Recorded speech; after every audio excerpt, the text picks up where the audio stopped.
Good morning, Heidi Foy here with Bullfrog Creatives and partnering with the National Intercollegiate Rodeo Association and the official CNFR. You guys, listen, it feels like we're a weekend. Yes.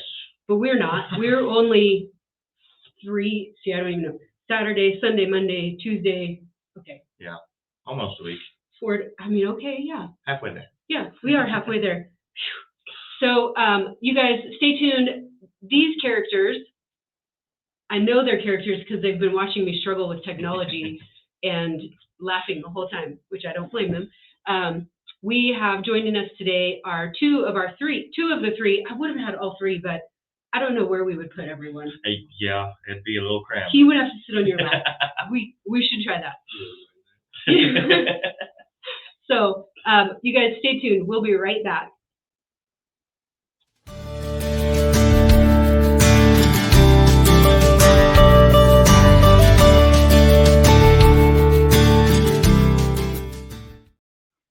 All right, we're feeling real professional this morning. Thank you guys for tuning in. If you have any questions or comments, please just message those to us, and we will do the best we can to answer those. So I'm going to have you guys introduce yourself and then tell me what your role, I mentioned it already, but tell me what your role is, how many years you've been doing it at the college finals. My name's Ethan Johnson, and I'm one of the bullfighters here at the CNFR, and this is my second year. I'm Wyatt Mason. I've been fighting bulls here since 2019. Perfect. So you skipped 2020, 19, 21, 22, fourth time. So, all right. I have a little boy who is 8, and he wants to ride bulls. And that is more of a traditional, dream for a young cowboy. Mm-hmm. How did you guys get from that to fighting bulls? My dad did it professionally back in the day before he got crippled. So growing up, I've always wanted to be a rodeo clown. So every show we went to, he would paint my face along with his, and it's just been a childhood dream of mine. So perfect. So you grew up in it. Grew up in it, yes. Which is not uncommon in the rodeo world.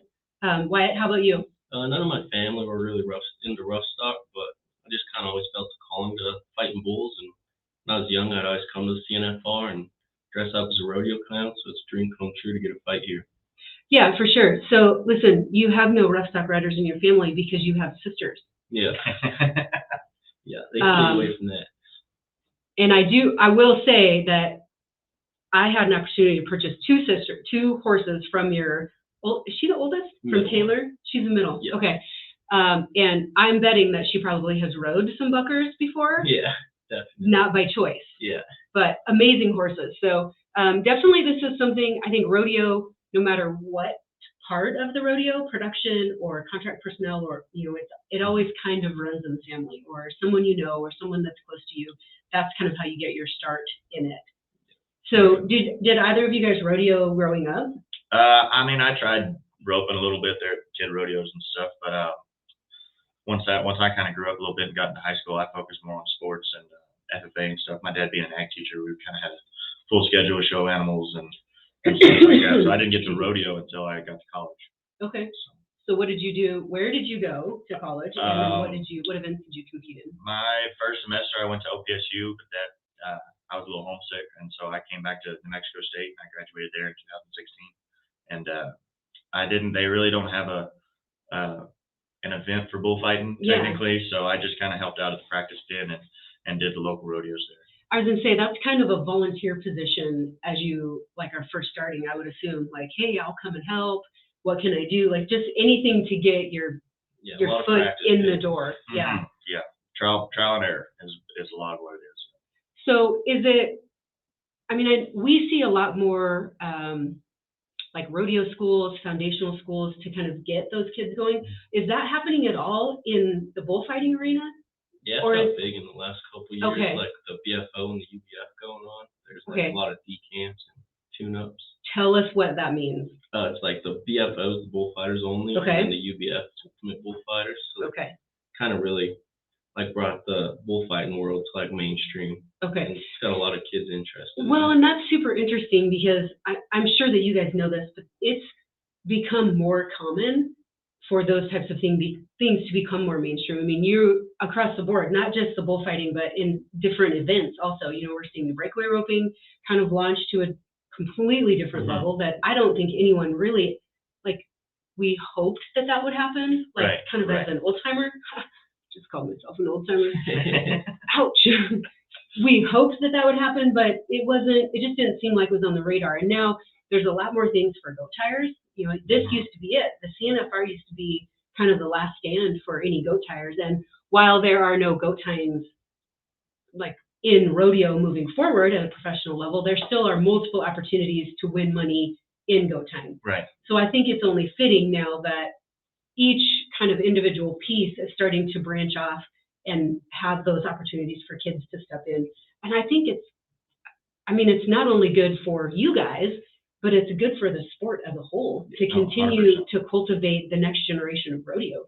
100%. We have to have something. Yeah, 100%. It's become a lot more worldwide and a lot more known. Rodeo, it's kind of cool to be cowboy now. Yeah. And so everybody's wanting to get into the rodeo industry and wanting to do some type of event, whether it's from start or whether their family's been doing it, or they want to be involved. So, Yeah, I mean, I think that, hesitate to go here, but the one thing that Yellowstone has done mhm. is kind of shed light, albeit not 100% accurate on the rodeo world and the ranching world, but Mhm. it has kind of brought a little bit of a almost it kind of makes the ranching world and the rodeo world a little sexy, Mhm. which that is definitely not a word I would use to describe it. I would not use it to describe it. However, it just sheds light on it, and then people can go and research and find out if that's something that they want to be a part of. Right.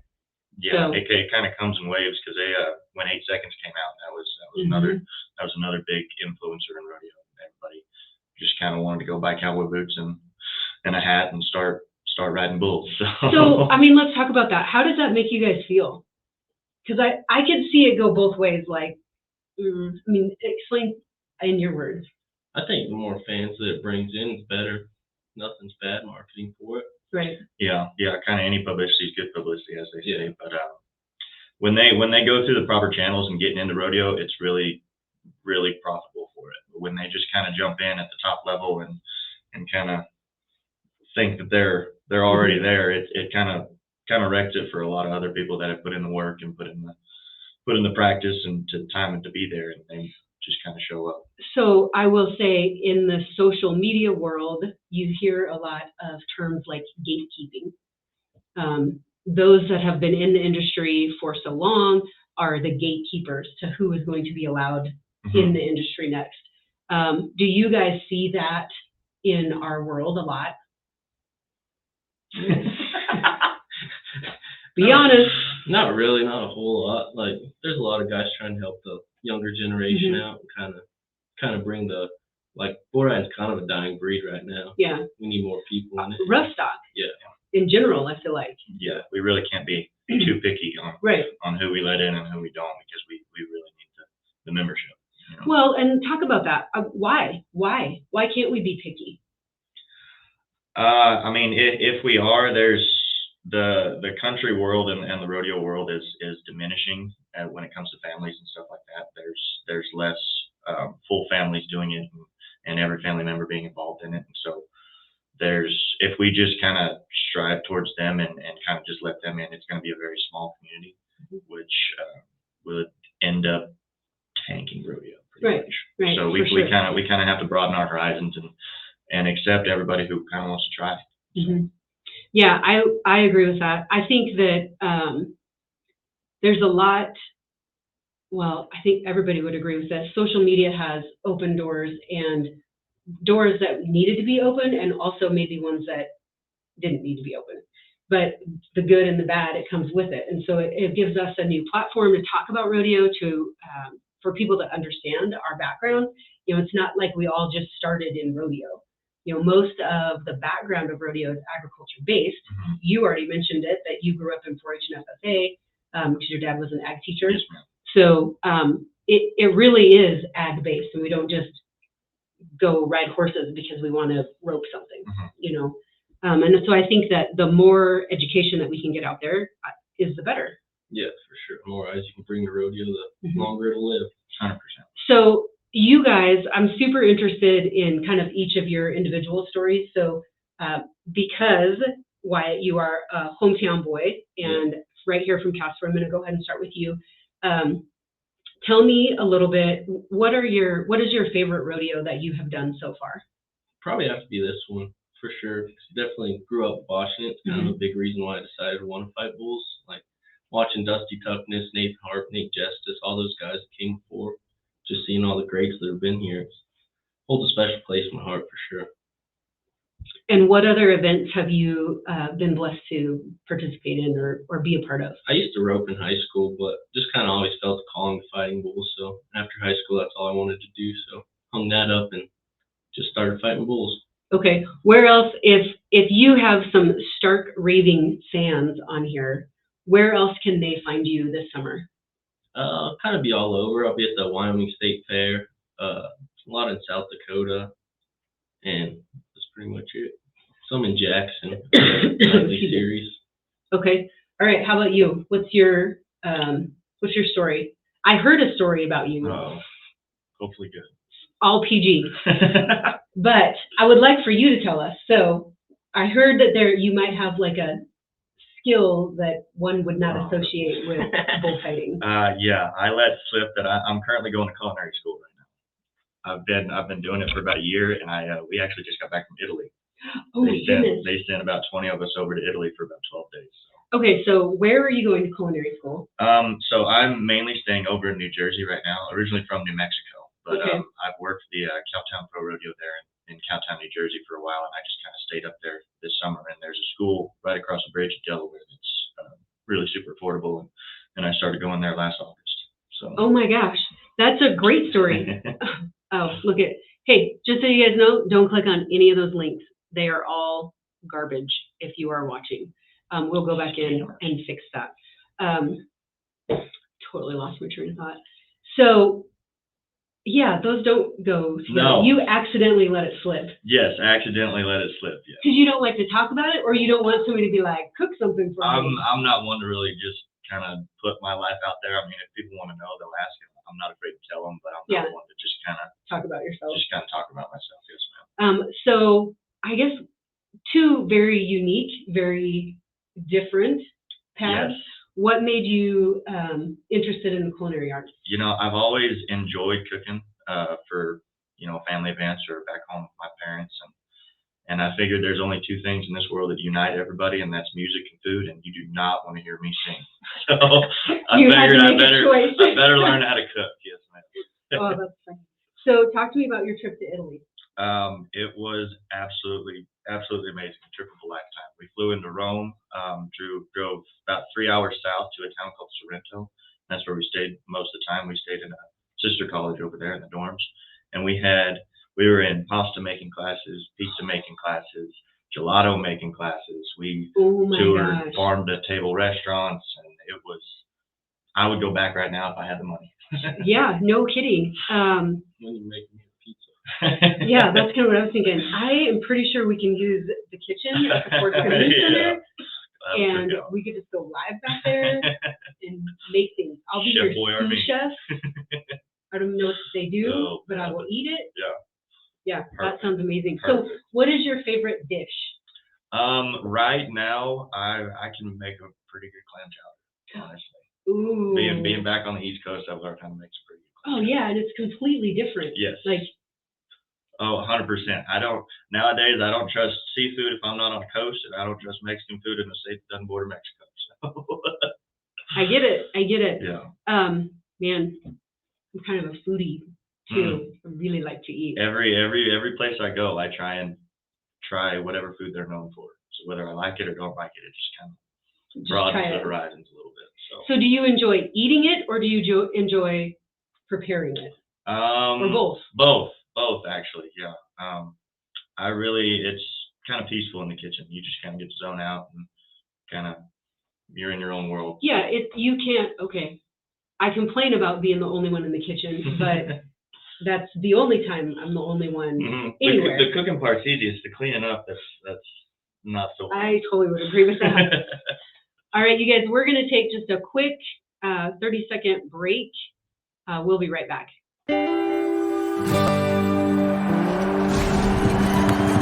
We are chasing a dream, one that tests our grit, our faith, our courage. This dream calls us. It unites us. Here's to those who lead this life.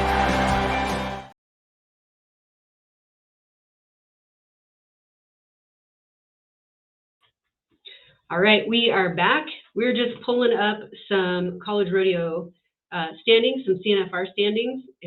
I'm pretty sure they're already posted on the website. So if you guys are interested in looking at the standings, you can go to collegerodeo.com. That will give you first go, second go, and we're just starting the third go, so you will be able to kind of track how we're doing. Sorry, I'm trying to do all the things here. So let's just click through. We opened the rodeo with bareback riding, so let's start with the bareback riding. Do you guys have an opportunity to watch? Or are you guys kind of doing your mental prep? A little bit of both? A little bit of More both. like come out and watch like the rough stock events. What? You mean you're not watching the goat time? That's kind of like That's right kind of when a we're rough getting stock ready. event. Yeah, very true. Very true. borderline. Yeah, we get to watch some of the events, but about half of them we kind of miss trying to get ready and get in the right mindset. So Okay, so I'm going to try to, actually I'm not. We have some bareback riding results. We've got Ty Pope coming in first. What did I click on? Average? Bareback riding results. Oh my goodness, you guys. Bear with us. Let's see. Oh, and then I clicked on the wrong one. All right. Okay, so bareback riding average, it looks like we have Ty coming in. I think that was last night. yeah. Oh, yeah. So obviously he's going to be winning the average because there's only one person or one group of people that have competed for their third go. So I will say I've heard a lot of comments about the stock. As usual, I think they're always really good. Kristen Bold puts together a really good pin. Bareback riding, we'll just go with go one. So I feel like I have to talk about this kid. Weston Timmerman won the first go of the bareback riding, who this name may sound familiar if you guys are rodeo fans. He comes from a line of bareback riders, a very long line. Grandpa, dad, uncle, and his dad are all bareback riders. So I would kind of expect nothing less than that. Weston goes to school at Clarendon, and then we follow quickly with, and he scored an 81.5. Cooper Heimberg with an 80.5. So I guess, do you guys get to work closely with the stock contractors usually, or are you hired by, I assume there's a little bit of both, because you've got to talk to the stock contractors to see, personalities, characteristics of the animals, but then also the committees are the ones that hire you. So can you guys kind of walk through that relationship? And some of the rodeos, it's the contractors that hire us too. So Okay. you kind of learn to work with them, and then they kind of haul a set of bulls that you kind of can know a thing or two about, but you just kind of always got to expect one to be mean. So one to be mean, is that what you said? Yeah, they could always be having an off day. That's not, we don't have to worry about that in goat tying. Yeah. No. You can expect them to kick, but they're not going to kill you. They're not going to come after you. Yeah, well, there was that one. No. So is it very similar? I know in rough stock especially, and it's kind of becoming more common. It's becoming more common in the timed events as well, but I know rough stock especially, there's a database that you can look at to see what the stock does and where they go and how they buck. And I say database, but it's probably just your phone, because you're going to call and ask your buddies, hey, have you been on this one before? What does he do? Is it similar for you guys, or is it just that relationship with stock contractors? It's kind of that relationship with the stock contractors. If we're curious about some stock, we might do a little research. But I honestly like having, especially when you show up here and these bulls, I haven't seen some of them ever. And it Yeah.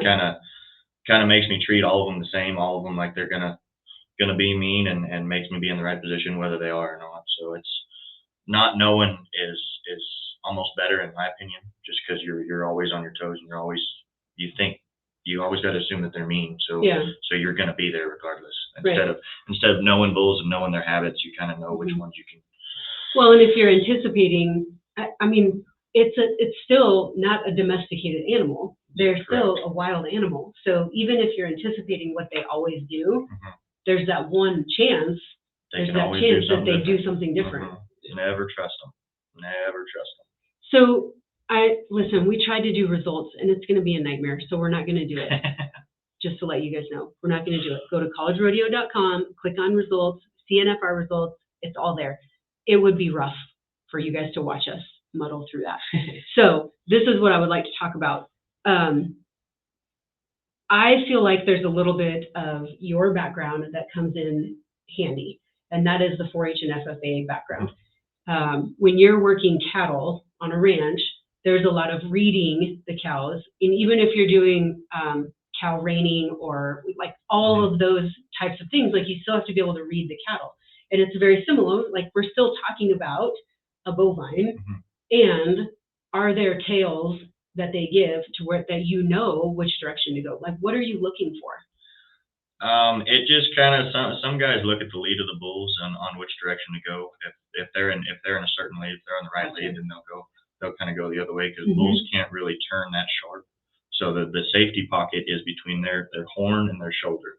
That's kind of the area that we want to get to get around the bulls. So it's knowing them bulls and they call it bull sense or being cowy.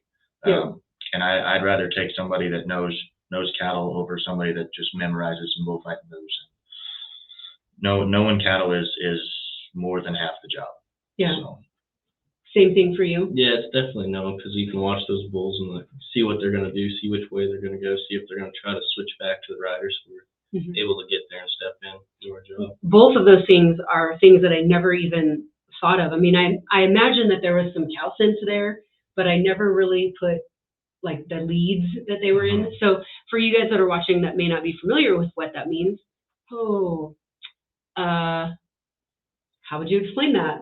Just kind of what foot they kind of lead with, whether it's their right one or their left one, they can turn a certain way faster, depending on which lead they're in. So when they're trotting, they have just like a horse. Yeah, that's what I was thinking. A front and a back leg are moving at the same time. So then when they're loping, I'm trying to figure, it's the same, right? Yeah. It's just a bigger stride. So you can tell which one is in the lead, and that is the lead they're in. It's either right or left lead. Right. So very similar to a horse. A horse, although, can turn in the incorrect lead. It's very uncomfortable. Yeah. But they can do it, whereas a bull probably can, but not as quickly. We can do it quicker. Yes. So that's why it comes into play. So if you can recognize that and take them the other direction, or you go the other direction, then you know that you have covered your tail. That's the only tool we have against them is our head.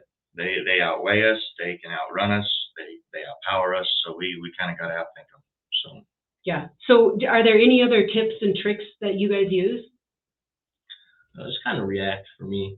Yeah. Like, if you start thinking about it, you'll get in your head and then probably won't go so hot. Be too late. Yeah. Yeah. Yeah. We just kind of, I mean, everybody does different stuff at home to get ready for events and stuff. And it's better for us if we can trust muscle memory for when our mind goes blank, our body knows what to do. So. Which is not unlike any of the rodeo events that you're watching. I mean, we talk about it. I've talked about it all day on numerous interviews, but at this level, the talent is fairly close. What sets them apart is their mental game. So do the lights make them nervous? Does the crowd make them nervous? Does the arena itself, like this is a different setup. Does the arena itself make them nervous? And the ones that come out on top are the ones that can differentiate that mental game. So by this point, muscle memory is kind of all you have. Yes, yeah. Once you get to the rodeo, all the work's done. It's time to just show yourself. Yeah. Yeah, you gotta. Some people practice until they get it right in other people's practice, so they can't get it wrong. So that just kind of, it separates the difference between champions and like everyone else. Yeah. Everyone else. So. So I realize that neither one of you are very talkative in a normal situation. So we might have a short show today. But if you guys have any questions for these guys, any comments, I do see that we have a few live viewers, and we appreciate your support. Please message us if you have any questions or comments. If there is something that you would like to see while we are roaming around the Ford Wyoming Center. Man, how many years has it been the Ford Wyoming Center? But it's been longer that it wasn't. So I'm still working on that. If you guys have any questions about that, please reach out and let us know. Again, we want to take this opportunity not only to promote college rodeo, but our industry as a whole. So you can tell that myself and these guys especially are very passionate about the sport. Oh, yay. Yeah, I love it when family chimes in. Yeah. Thanks, Jennifer, for watching. We appreciate you. So we are going to sign off. I know it's early, but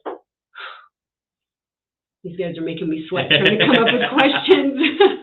He's been making a pizza.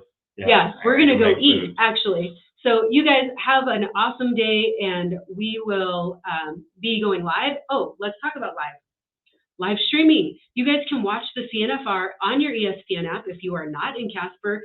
And I have to tell you, you do not have to have a subscription.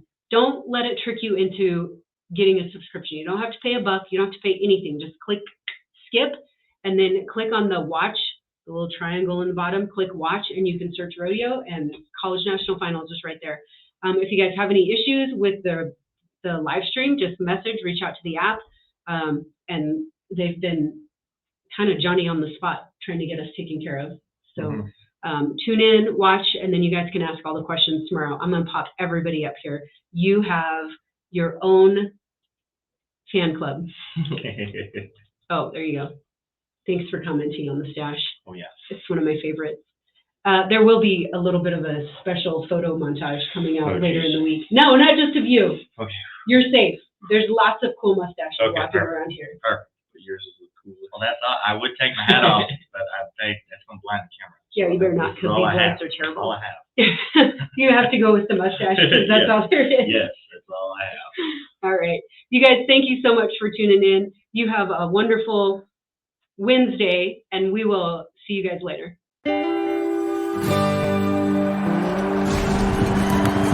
We are chasing a dream, one that tests our grit, our faith, our courage. This dream calls us. It unites us. Here's to those who lead this life.